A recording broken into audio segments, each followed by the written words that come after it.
من الرسل. أولي العزم من الرسل اللي هم مين؟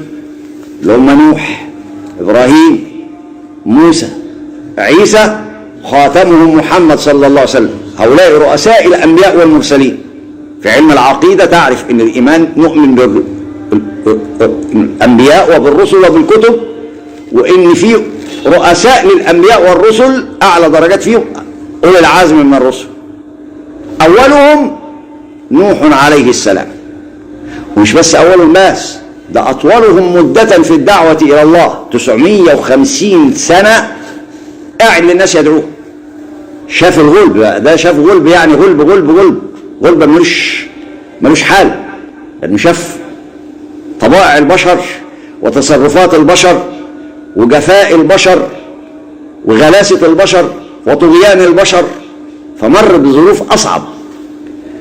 لذلك كانت هنا الدعوة للتربية على القدوة، فلم ينسى القرآن الكريم أول قدوة من الأنبياء والمرسلين بعد أبينا آدم وهو سيدنا نوح، فجاءت سورة نوح رقم 71 بعد سورة النحل للتأكيد على قضية القدوة التي تحدثت عنها سورة النحل باتباع إبراهيم عليه السلام قدوة نبينا محمد.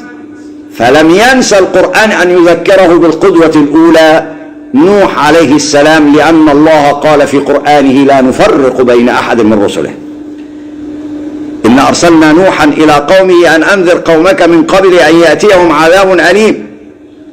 وجاءت أيضا في سورة الأنعام: وتلك حجتنا آتيناها إبراهيم على قومه نرفع درجات من نشاء إن ربك حكيم عليم. ووهبنا له إسحاق ويعقوب كلا هدينا. ثم قال تعالى بعد إبراهيم هنا قال إيه؟ قال: ونوحا هدينا من قبل ومن ذريته داود وسليمان وأيوب ويوسف وموسى وهارون وكذلك نجزي المحسنين. يبقى تطابق القرآن الكريم زي ما جاب إبراهيم هنا الأول في سورة الأنعام، وراح جايب بعد منه ونوحا. قال: ونوحا هدينا من قبل وكذلك نجزي المحسنين. إذن قدوة لا تنفك إطلاقا، لأن الأنبياء سلسلة متصلة ورسالة واحدة. ثم قال الله عز وجل عقيب هذه الآيات: أولئك الذين هدى الله فبهداه مقتده. على منهجهم امشي، على سكتهم لازم تعمل، لابد أن تكون على نفس النحو. أولئك الذين هدى الله فبهداه مقتده. ثم قال الله تعالى أيضا لرسولنا صلى الله عليه وسلم في سورة الأحقاف: فاصبر كما صبر أولو العزم من الرسل ولا تستعجل له. تستعجلش معاهم في الدعوة إلى الله. خلي بالك، في واحد قعد 950 سنة وما استعجلش، إلا لما لا خلاص قفلت واتصفصفت على الكم واحد اللي هيركب السفينة معاه. فاوعى تستعجل، ولا تستعجل لهم كأنهم يوم يرون ما يوعدون إلا لم يلبسوا إلا ساعة من نهار بلاغ فهل يهلك إلا القوم الفاسقون. قوانين الله لن تتغير ولن تتبدل. من يفسق عن أمر الله عز وجل لن تكون نتيجته إلا الطرد والضياع، ومن يحافظ على منهج لن تكون نتيجته إلا الرضوان من الله عز وجل والتأييد والبركة في الرزق والنصرة في كل معارك الحياة.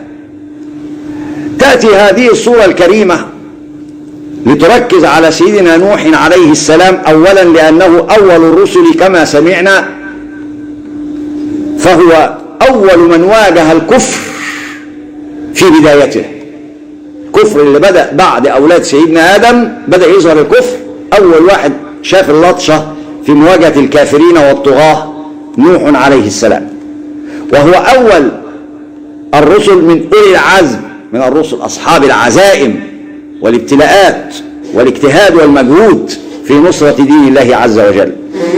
ولأنه أيضا أطول الأنبياء عمرا في التجربة في الدعوة وفي إقامة الحجة على الناس والبلاء في مواجهتهم وإقناعهم، بل وأوذي أذى فصبر عليه لم يستطع أحد أو لم يمر أحد بنفس مدة